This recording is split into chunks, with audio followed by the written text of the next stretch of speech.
To be quite frank, there's no such thing as a bad year, and in theory, no such thing as a good year. A year, in your experience with it, is basically how you make it out to be. So whether or not you think it's a good or a bad year, I think you should just keep those thoughts to yourself and always look positive, because you never know what you're manifesting. Ain't that right, Gladys? Gonna be in the video? Say hi! She's a little bit spooked, guys, but what's new?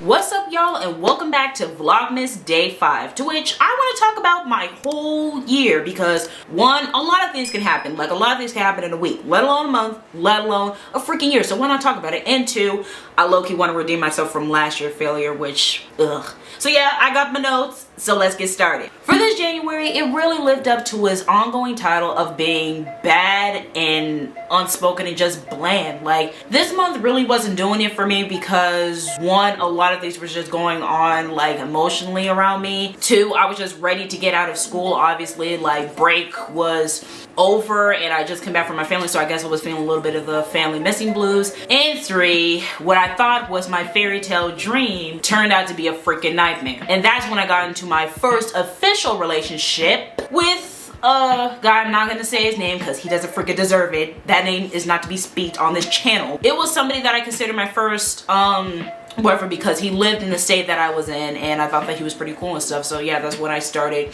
dating, and I was really happy, y'all. I think that's what makes it worse, is that I remember that being a little shimmer of light in my January. Like, I met this dude like towards the end of January, so at that point I was already over it, but it made me push through and do stuff that I really wanted to do and stuff that I needed to do, but all that came crashing down. But I'll get into that in a bit. But on the other hand, I was taking a more independent route when it came to like acting. I couldn't afford acting lessons or an acting coach, so I was sort of just like surfing the internet, gathering different resources and all that other stuff, like scripts. And that was also around the time that I started my second channel, because I still wanted to promote that acting creative side of me, and that is SH creative side, as some of you guys might know. Again, it's a little bit shaky at this point. It's a dead channel, but whose second channel isn't dead? Like, come on. People who have second, third, fourth channels, they're just there for decoration. Let's be clear. Also, I had like my first little event, like making a big deal out of my YouTube anniversary. My second year on YouTube, January 20th, I decided to do a reaction video, which I finally aced it. And it's kind of ironic because the first time that I tried YouTube, I tried to do reaction videos, and thank God I deleted that, because y'all would have been cringing in your dang pants had you guys seen that video. But I actually mastered reaction videos. I think you did a pretty good job on that video, and it was just my way to express my gratitude. And I am still grateful for all the likes, the shares, the comments. Like, it's you guys that make me get up, turn on the camera and the ring light, and film content like that. And that's why I decided to do that reaction video, to commemorate you all and commemorate all the success and how far we've come. February had like a bad lead or a bad omen from January, because it was no better. And for it to be my birthday month, it felt like there was a bunch of drama and violence, honestly. Animosity, just a big dark cloud over anything. And that started with a breakup from that freaking sleazeball-ish, to be honest. And the sad part about that is that it all happened 2 days before my 18th birthday. And it just threw off my mojo. Like, I'm supposed to be happy, I'm supposed to be anticipating it, and just when it came down to it, I still felt sad. Even on the day of my birthday, where I got an oil change for the first time, where I talked with a couple of my friends, I went out to dinner, I went out with my friend like a couple days before my breakup, to be precise, and I hung out with my friend Kevin, shout out to you, and we went to the arcade and all that diddly da. But I felt like it was just overshadowed by this dude. And just real talk, a person is not worth it to where they're just bringing you down and where they're just like sucking the energy out of you. If a person does that to you, then you need to get far, far, far the heck away from them. Or if it was meant to be and they broke up with you, it just wasn't meant to be. But don't like slouch and just basically wallow in shame, because that's exactly what I did, and it completely messed me up. But aside from that, like I said, I made the big 18, the big woo woo, I can vote, I can get a tattoo, I can go into the military. It's not all that, guys. Being 18 isn't all that's cracked out to be. I wouldn't consider that a big milestone birthday. Like, my big milestone birthday for me was my golden birthday, 14, and my 16th birthday. That's just my big milestone so far. We don't know how 19 or 20, even 21 is gonna be. And I have big plans for my 21st birthday. But I'm getting off ahead, and another big cloud that I forgot to mention was my teachers decided to go on strike. Literally a big thing.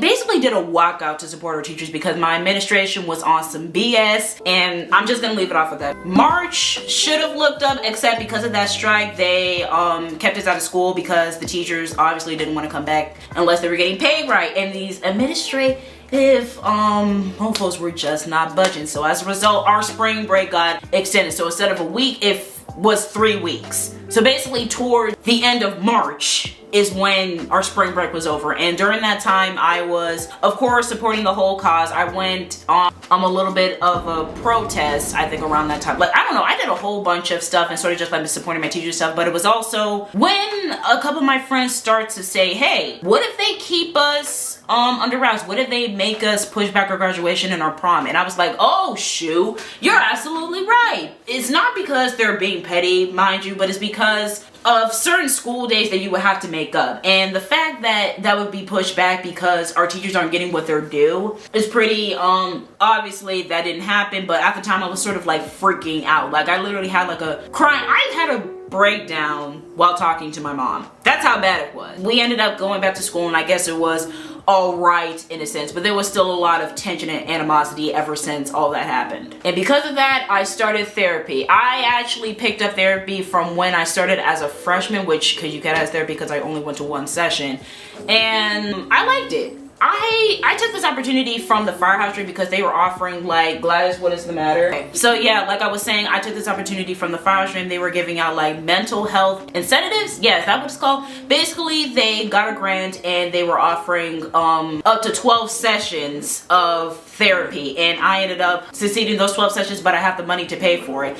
And my first therapist was so freaking sweet. I love her to death, and even when I had to move on to my current therapist, I still managed to use a lot of her methods to keep me going, because one of the things that she taught me was to make a calm place, a happy place, and to have a protector and a provider. Basically 3 characters that are meant to protect your aura. So anything that you can imagine, whether that be a person, whether that be an animal, just anything. It's just stuff like that made me realize that I definitely needed help, and I definitely needed a calm, cool state of mind, because I felt like I was going all over the place and that I was losing my mind in a sense. So she essentially saved me from me making any rash decisions, and I'm grateful for that.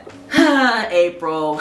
Ain't it a time to be political? Like, I never thought that school and politics could just crash and intertwine like Thanos. It made me realize that the people that are supposed to be teaching us and supposed to be providing an educational space, because hey, we are the adults of the future. We're the ones that can either pick this place up or we can let it burn in a pit of fire. And that's something that's taken lightly, something that's not a big deal. Ooh, sounds like the words of people who think they're gonna live forever and take control. On a lighter note, while all that was happening, I got the courage, and this was something that I wanted to do ever since I had my whole Rona taking everything away from me moment in junior year. I ran for prom queen. It was a very successful campaign. I had my friends support me. I made a poster. I had like these little goodie bags that I made like custom cards and stuff, and really it wasn't that much of a competition because there was only 2 girls running and then 1 boy, and this is a dude that I know. He's actually a really good friend of mine. He just became prom king by default, which whatever.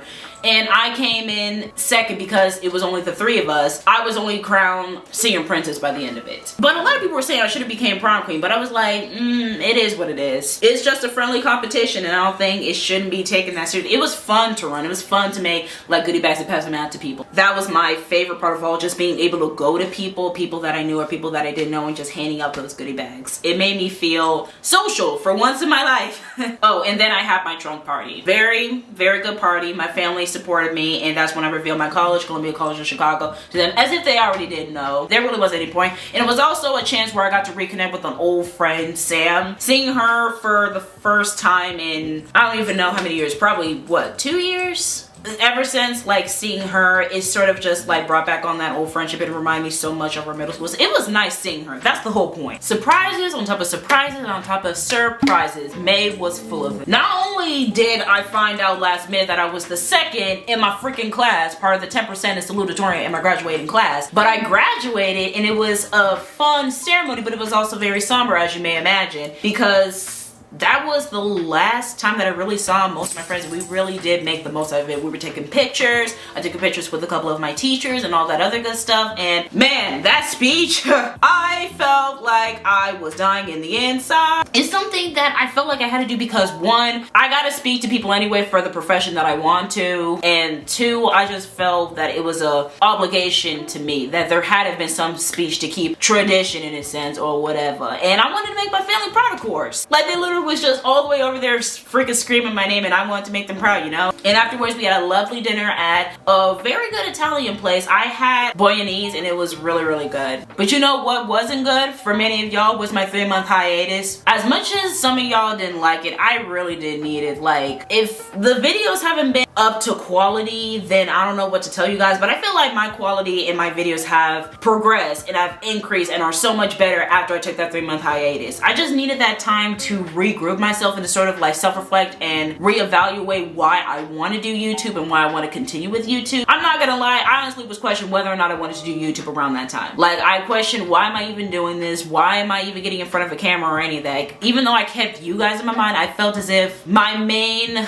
source of like discouragement was that I felt that I wasn't entertaining you guys enough. Because I felt that, because it reflected in the numbers. The likes, the shares, the comments, the subscribers, it reflected in the numbers. And I felt as if I wouldn't continue with YouTube if you guys weren't watching me, or if I wasn't getting that engagement time. Because if people aren't watching me, then what's really the point? I'm just having a whole bunch of videos on that small corner of YouTube. You get what I'm saying? It also gave me time to focus on one thing that I've been wanting forever, and that is making my own motherfucking money. And that's where Max Grill House comes into the equation. Max, my first job, the owner, really cool, chill guy. He gave me a chance and I learned a lot about the food business, let me tell you. Just let me say that there's a vast difference between retail and food, other than the fact that one deals with delivering burgers to a table and the other is just stacking clothes. Like there's a vast difference, especially with how people act, because people act crazy in food versus retail. You might have that one kid that just shoves everything off, or you might just have to redirect people and all that other stuff, but I feel like food is 10 times more stressful, especially when you're dealing with restaurants, not even fast food. And this wasn't even a corporate place, it was a new up and coming place, and I felt at times where I just was leaning on the edge, like what's gonna happen, who's gonna come in, what am I gonna say? And there have been a couple of times where I embarrassed myself. Aside from that, I had really great memories and I enjoyed working with the people that I work with, and like I said, I will forever be grateful because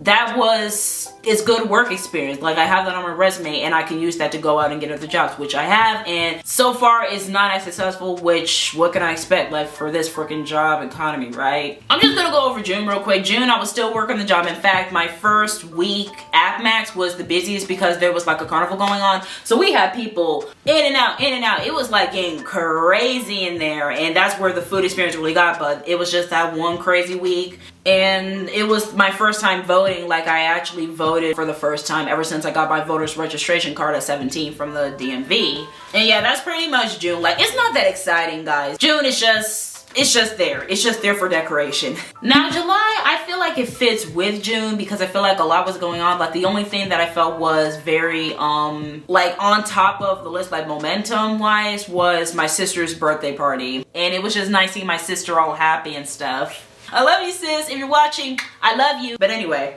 let me stop embarrassing her. Oh, wow, I did not mention this. Wow, okay. So I was supposed to mention this in February, but I mentioned it in July. So basically, in February, I ended up dating again. His name is Freddie, and he is my current boyfriend, and he's my longest relationship. Like, we're almost at a year, y'all. Like, February 16th is our anniversary, and things are still going on strong. Despite our ups and downs, which, who doesn't have that in a relationship, I love him so much. He's my freaking baby. With him being my boyfriend, obviously I'm gonna have to tell people, and the first person that I told was, I think it was my sister. If not my sister, then my mom. If not my mom, then my sister. So basically either my mom or my sister I told first, but those were the first two people that I told. For me to tell the other family, I also had to introduce my dad and later my stepmom, and my dad actually found out when he just, I'm not gonna lie, I was low-key being careless. Like I literally was trying to charge my phone and I knew that his face was my screensaver at the time, and my dad was like, oh, who's that? And then he just powered on the questions like parents would do, like, who's that? Is he your boyfriend? Yes. How old is he? Like, da-da-da-da-da.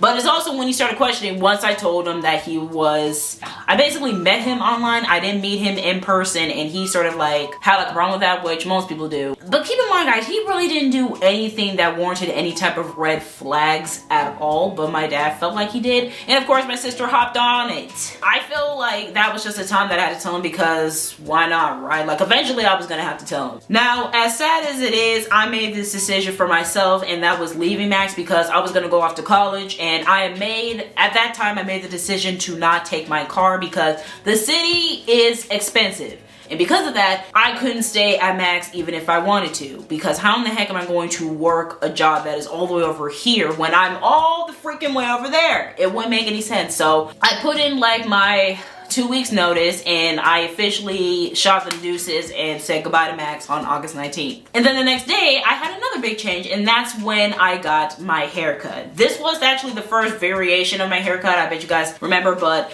getting that haircut, I was firm and sure because I really wanted a change. I didn't want long hair anymore, which is ironic because I always raved about wanting long hair. I loved my big poofy afro. I loved how it shaved my face. But the moment that I got that haircut is when I realized that I have a really fine freaking face. Even though my ears were protruding out like Will Smith's, I still had a freaking fine face. Like a nice jawline, nice cheeks and stuff, and even with the weight loss, it still looked good. It was also at the moment where I realized how dudes felt when getting their haircut, because it really is an experience. Like an experience to sit in a chair and talk with your barber and have all these conversations while he or she, let's be clear, is lining you up and shaping. It's just so good. And then I was like, pin my hair like, ooh, look at this. September of 2022. The month of my return and the month that I left for college. It was a wild ride. Like even in the stuff that I showed in like my vlog, like my welcome to the dorm vlog, I didn't really explain like the full in and outs of it because I was just so freaking excited. But the thing is that it was like me on the first day of school all over again. Like during those like elementary years, like where you're just anticipating the first day of school, that's how I felt. But what was different is that my first day of school involves me going out and never coming back. That was the whole difference, and it didn't really hit me until my mom left and I knew that she was going back to her house and I was staying here. So that whole emotional spell of me staying there, like I didn't want to get into it because I don't like to be like vulnerable and emotional because I feel as if that's not really relevant, and I like to have those moments to myself. But I was really freaking crying, bro. Like I was crying. And I don't know if I mentioned this in the vlog, but I was crying over the stupidest of things, of having a dirty floor, to not having a freaking mirror, to not even having no freaking, it was a lot. What really made me feel better was at my school's like organization, like to get all the freshmen together, is when I finally met my people, like my first like friend group, and they're still cool as heck. It's another guy group, so my first group over there is a bunch of dudes, so say whatever you want about that, but they're a bunch of cool dudes. That accepting nature and personality from all of them made me really embrace being one of the guys, if you want to say it like that.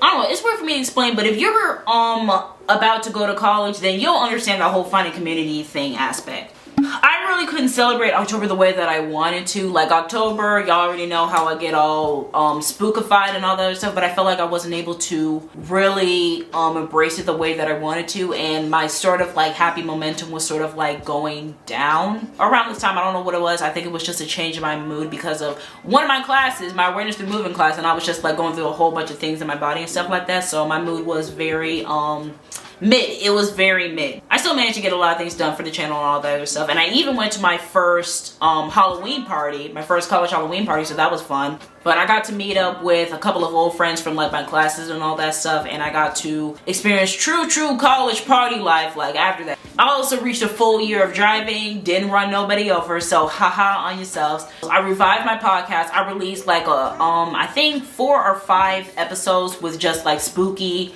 stories and just like spooky content surrounding like the Halloween season, you know what I'm saying?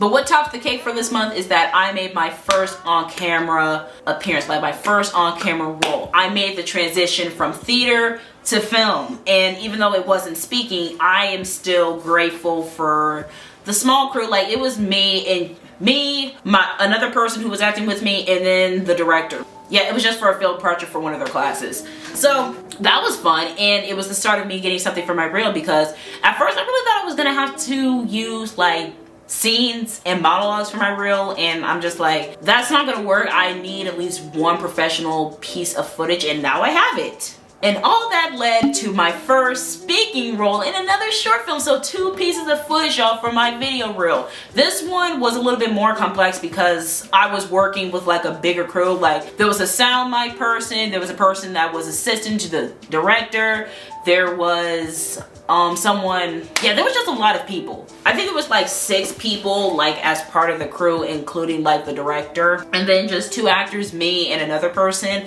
And that was an experience that I would never forget, because at that moment when she said, "Will you be my Imani?" that was when me and her made history. And I could say that that was the day that I got my first on-camera role. So yeah, history was made in that moment. It was also a time where I was having a little bit of a spiritual awakening. So I was getting like very spiritual in my beliefs and what I wanted to believe like in the world and how I looked at the world in a sense. To sum it all up, I looked at the world as a very, very, very, very complex onion. Like layer on top of layer when it comes to the people, when it comes to the environment. Like I was just looking at things in a different light. That's how I would describe like my spiritual awakening. And again, them freaking classes, bro, it does something to you. If you ever have the chance to take a Feldenkrais awareness through movement class, then I highly recommend, because you'll see and experience a lot of things that you thought you could never experience before. And finally, for this month, December marks the halfway point of my freshman year. My semester actually ended on December 17th, but because I had a final that was online on Friday, it basically meant that I was able to leave and come here to my mom's house on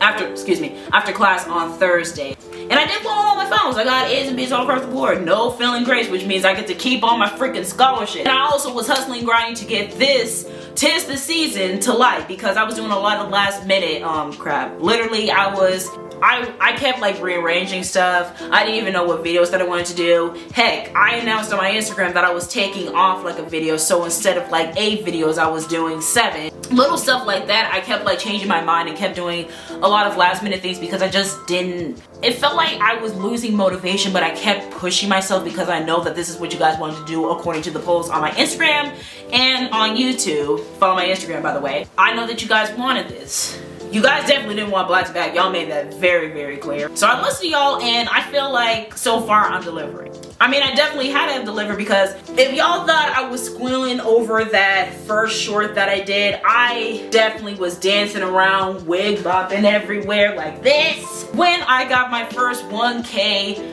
video on my channel. That boosted my engagement all the way up. Like, I got a whole bunch of watch hours. I got a whole bunch of new viewers onto my channel. I had a couple of new subscribers, of course, so now we're at 123 subscribers. And it was just crazy because it blew up so quick. It blew up faster than the first short. And by the way, these 2 shorts that blew up, it was just what I eat in a day. Whoever knew that someone could be that interested in food? Is the YouTube algorithm, is it trying to tell me something? That I should do more of these? Just maybe. Hopefully I'll be able to achieve that same feat with an actual full-length video somewhere in the near future. I know it'll happen. Yeah, it'll happen. There you go, guys, a full recap on my year of 2022. Hopefully you guys enjoyed it, and also comment down below what some of your highlights and some of your experiences of the year and stuff like that, because I would love to read those, of course, because like I said at the beginning of the video, there's no such thing as a good or a bad year. It's just a year that you make of it, and that you acknowledge that there's good moments and bad moments in a year. But should you let the bad moments define it? No, because why should you? But until then, I will see you guys in the next video. Bye.